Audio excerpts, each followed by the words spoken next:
राधे राधे। जय श्री कृष्ण, जय श्री नारायण। आज मैं फिर से आप सभी के सामने एक बार फिर से हाजिर हुआ हूँ, कुछ बातें लेकर के, कुछ कहानी लेकर के, कुछ तथ्य लेकर के, जो मैं आपसे कहूँगा, बात करूँगा उसके विषय में। सबसे पहले मैं सभी का शुक्रगुजार हूँ कि आप हमारे वीडियो को देखते हैं, उसके लिए धन्यवाद।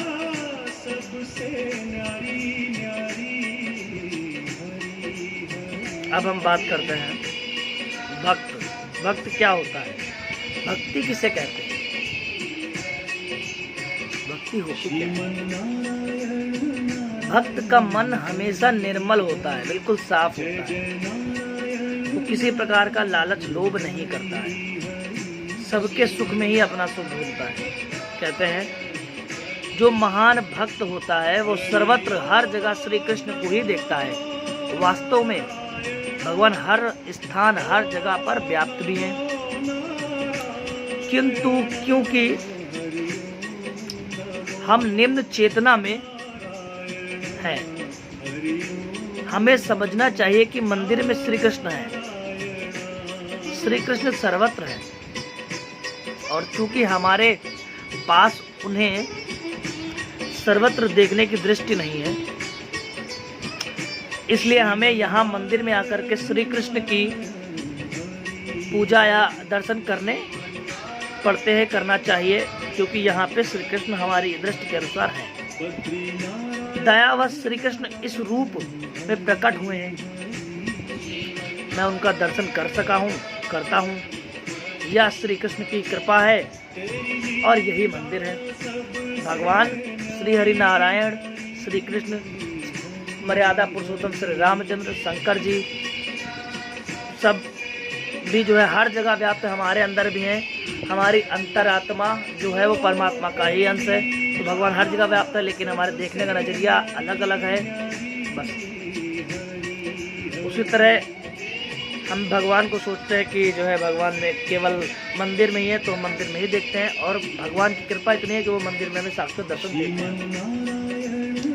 अब बात करेंगे हम विवाह के विषय में कि पति पत्नी का जो है महत्वपूर्ण कर्तव्य क्या है। सर्वप्रथम विवाह करना अर्थात एक दूसरे के उद्धार का दायित्व उठाना। विवाह करना एक दूसरे का जिम्मेदारी उठाना। पति पत्नी को उठाएगी, पत्नी पति को उठाएगी। जब कोई पुरुष और स्त्री एक दूसरे से विवाह करते हैं तो यह विवाह एक दूसरे के उद्धार के लिए किया जाता है। उद्धार से अर्थ है कि पुरुष कन्या का पाणी ग्रहण करता है, पुरुष कन्या का पाणी ग्रहण करता है और भौतिक और आध्यात्मिक दृष्टि से पालन करता है। विवाह केवल विषय भोग के लिए नहीं किया जाता, विवाह केवल काम वासना के लिए नहीं किया जा सकता, विवाह केवल जो है स्त्री लोभ के लिए नहीं किया जा सकता। विवाह का रहस्य यह है कि पति और पत्नी एक दूसरे के जीवन का आध्यात्मिक दृष्टि से उद्धार करें। ये है विवाह का रहस्य, पति पत्नी का जिम्मेदारी। बात करते हैं कि इंसान माया मोह से परे भी कैसे रहता है। लोग कहते हैं पत्नी के बिना कोई नहीं रह सकता, उसके बिना कैसे रहा जाता है, उसके विषय बात करते हैं। बात शुरू होती है। एक बार विदेश में हमारे श्रील प्रभुपाद जी से पूछा गया कि आपकी पत्नी का क्या हुआ। तब प्रभुपाद जी ने कहा कि मैंने घर छोड़ दिया, मैंने पत्नी छोड़ दी। यह सुनते ही वह व्यक्ति बहुत आश्चर्यचकित होकर कहने लगा कि कोई बिना घर के स्त्री के कैसे रह सकता है, कैसे जी सकता है, कैसे जीवन काट सकता है। तो श्री प्रभुपाद जी ने कहा जब भक्ति आपके अंदर विद्यमान ये सबसे बड़ा गुण अगर आ गया तो आपको कोई माया नहीं फंसा सकती। वही लोग फंसते हैं जो कामी व्यक्ति होते हैं, जिन्हें लगता है कि वह घर या स्त्री या पुरुष स्त्री के बिना या स्त्री पुरुष के बिना नहीं जी सकती, या किसी मानसिक रोग के शिकार होने जैसा है। किंतु श्रीमद् भगवत गीता में ऐसी सोच रखने वाले को कृपण अर्थात छोटी बुद्धि का कहा गया है, बहुत ही निर्लज, बहुत ही गलत सोच वाला कहा गया है। ये डिपेंड करता है मनुष्य की बुद्धि पे कि वो कैसा सोचता है। लोग कहते हैं कि मैं दारू नहीं छोड़ सकता हूँ, आदत हो गई है ना, ये केवल अपने ऊपर होता है। अगर हम चाहेंगे तो नहीं पिएंगे, बस सोच क्षमता डिपेंड करता है उस पर। अब बात करते हैं महत्वपूर्ण के विषय में। भगवान श्री कृष्ण ने कहा था, यदि व्यक्ति की बात आपको बुरी लगे तो दो तरह से सोचना चाहिए। अगर आपके सामने खड़ा व्यक्ति महत्वपूर्ण है तो उसने जो बात कही है वो भूल जाओ, और अगर व्यक्ति महत्वपूर्ण नहीं है, यदि व्यक्ति महत्वपूर्ण नहीं है, बात महत्वपूर्ण है, तो उस व्यक्ति को भूल जाओ। इसके आगे कोई बात नहीं करनी चाहिए। बात करते हैं श्री कृष्ण जी के विषय में। श्री कृष्ण कुछ भी परिवर्तन कर सकते हैं, इसलिए हम सर्वश्रेष्ठ वैज्ञानिक के रूप में उनकी पूजा करते हैं। आज हमारे आधुनिक समय में कोई भी वैज्ञानिक कितना भी आगे बढ़ गया, लेकिन श्री कृष्ण सर्वप्रथम सबसे बड़े, सबसे शुरुआत के ही वैज्ञानिक हुए हैं, और वो सबसे बड़े, सबसे सर्वप्रथम हमारे परम पिता पर ब्रह्म हैं, उनकी इसलिए हम पूजा करते हैं। यदि कोई तैराकी जानता है तो वह पानी के अंदर ऊपर तैर सकता है। तो यदि एक मनुष्य के पास ऐसी शक्ति हो सकती है तो फिर भगवान का क्या कहना। भगवान राम के पास पत्थरों को तैराने की शक्ति थी, तैराने की कला थी, या केवल कला जानने की बात नहीं है। कला का अर्थ बुद्धि का प्रयोग भी हो सकता है। हम प्रत्येक वस्तु में देखते हैं तो भगवान प्रत्येक वस्तु की कला जानते हैं, और इसलिए वे कुछ भी बदल सकते हैं, परंतु हम नहीं। वो सब कुछ कर सकते हैं, उनके लिए कोई काम सहज नहीं। लेकिन फिर भी जब नारायण ने भगवत गीता में स्वयं कहा है कि मेरे लिए कोई कर्म नहीं है, मैं हर कर्म से परे हूँ, लेकिन मैं फिर भी जब पृथ्वी लोक पे आता हूँ तो कर्म के पथ को लेकर ही चलता हूँ, क्योंकि तीनों लोग हमें ही आदर्श मानते हैं। अगर मैंने ऐसा नहीं किया तो ये प्राणी भटक जाएगी। बात करते हैं,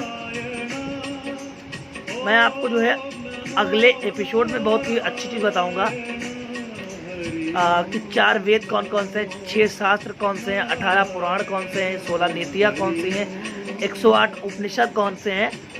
ये मैं आपको अगले वीडियो में बताऊंगा, अभी नहीं। अभी मैं आपको ये बताता हूँ कि 4 वेद होते हैं, 6 शास्त्र होते हैं, 18 पुराण होते हैं, 60 नीतियाँ होती हैं, 108 उपनिषद होते हैं। एक बार फिर से मैं आपको रिपीट कर रहा हूँ, 4 वेद, 6 शास्त्र, 18 पुराण, 60 नीतियाँ, 108 उपनिषद। यदि किसी को भी इसका आंसर, इसका उत्तर पता हो तो आप हमें कमेंट में बता सकते हैं। बात करते हैं अब गृहस्थ जीवन की।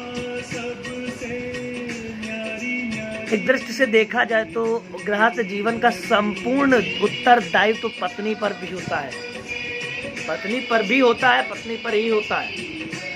घर को ठीक रखना, बच्चों का लालन पालन करना, संबंधियों का ध्यान रखना इत्यादि सभी कार्यों को पत्नी ही निभाती है। घर के जितने भी कार्य, सब कार्य पत्नी ही करती है।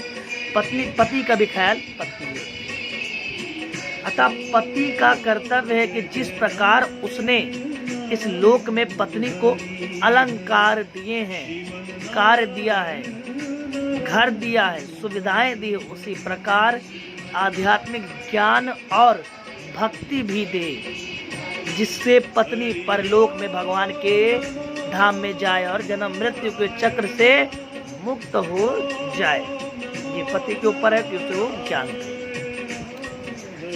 सबसे इम्पोर्टेंट चीज़ क्या है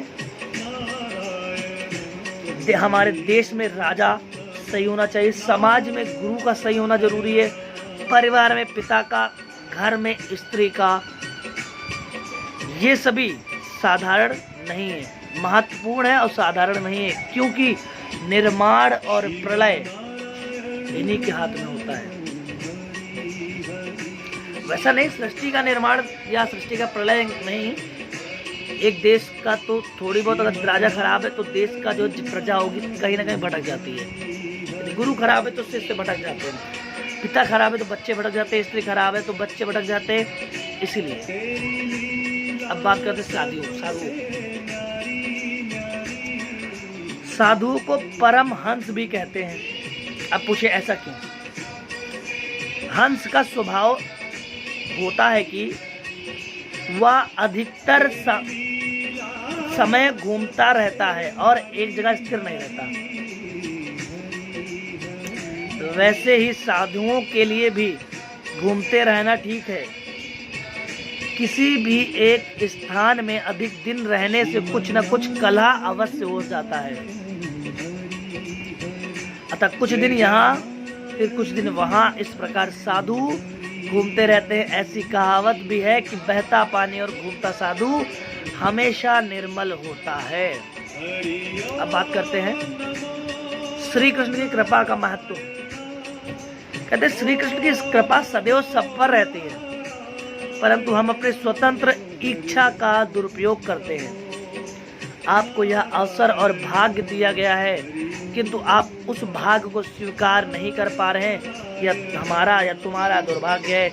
हमें यह मानव जीवन इसलिए मिला है कि हम इसका उपयोग करके भगवान के परम धाम को वापस जा के बार बार इस नर्क पृथ्वी लोक पे आगमन ना हो, इसलिए भगवान ने दिया।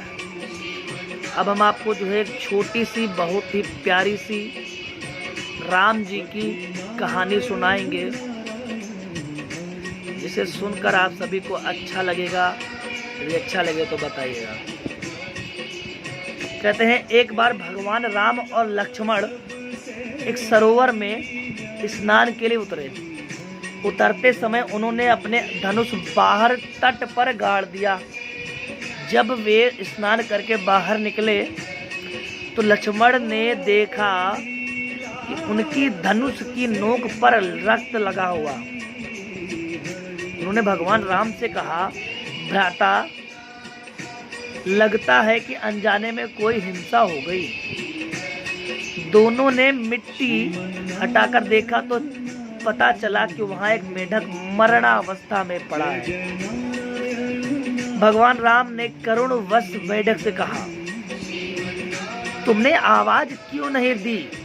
कुछ हलचल छटपटाहट तो करनी थी, हम लोग तुम्हें बचा लेते। जब तुमको मेढक जी सांप पकड़ता है तब तुम खूब आवाज लगाते हो कि रामचंद्र बचाइए, राम जी बचाइए। धनुष लगा तो क्यों नहीं बोले? मेढक बोला, प्रभु जब सांप पकड़ता है तो मैं राम राम कहता हूँ, राम राम चिल्लाता हूँ। एक आशा और विश्वास रहता है प्रभु अवश्य पुकार सुनेंगे। पर आज देखा कि साक्षात भगवान राम स्वयं धनुष लगा रहे, तो किसे पुकारूं, किसे आवाज दूं? आपके सिवा किसी का नाम याद ही नहीं आया। बस इसे अपना सौभाग्य मानकर चुपचाप सहता रहा। इसलिए कहानी का सार है कि राम नाम सबसे बड़ा है। इसी के साथ मित्रों, भाइयों और बहनों, आप सभी को राधे राधे। जय श्री कृष्ण, जय श्री नारायण।